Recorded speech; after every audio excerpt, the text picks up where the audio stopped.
سلیمان علیہ السلام جانوروں پر بھی حکومت کرتے تھے، جانوروں کی بھی بولیاں جانتے تھے۔ جب آپ کا لشکر چلا، 3 میل دور ایک جنگل ہے، ابھی 3 میل دور ہیں وہ چیونٹیاں، تو ان چیونٹیوں کی سردار چیونٹی قرآن کہتا ہے، وہ اپنے بل اور سوراخ سے باہر نکل کر جنگل کی چیونٹیوں کو آواز دیتی ہے، یا ایتھا النمل ادخلوا مساکنکم لا یحطمنکم سلیمان وجنودہ وہم لا یشعرون۔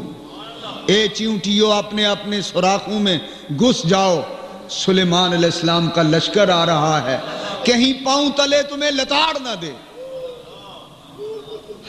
اب یہ بولی چیونٹیوں کی ہم عام لوگ تو نہیں سن سکتے، خدا کے نبی نے 3 میل دور چیونٹی کی بولی سن لی۔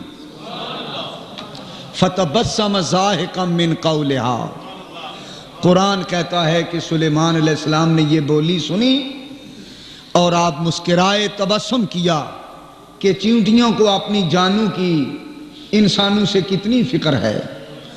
تو پتہ چلا کہ چلنے والے انسانوں کو بھی سوچنا چاہیے کہ کہیں ہم چیونٹیوں کو پاؤں کے تلے کچل نہ دیں۔ یہ بھی حقوق میں سے ایک حق ہے۔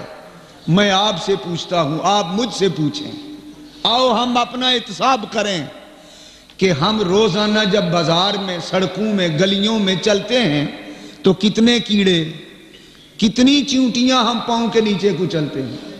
کبھی احساس ہوا ہے؟ کبھی خیال کیا ہے؟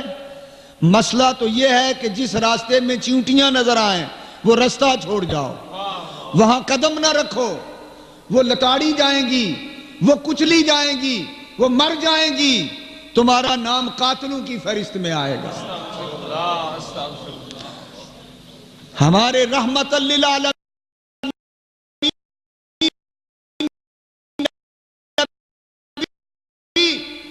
صرف مسلمانوں کے لیے رحمت نہیں، کافروں کے لیے بھی رحمت ہیں، جنوں کے لیے بھی رحمت ہیں، فرشتوں کے لیے بھی رحمت ہیں، چیونٹیوں کے لیے بھی رحمت ہیں، کیڑے مکوڑوں کے لیے بھی رحمت ہیں۔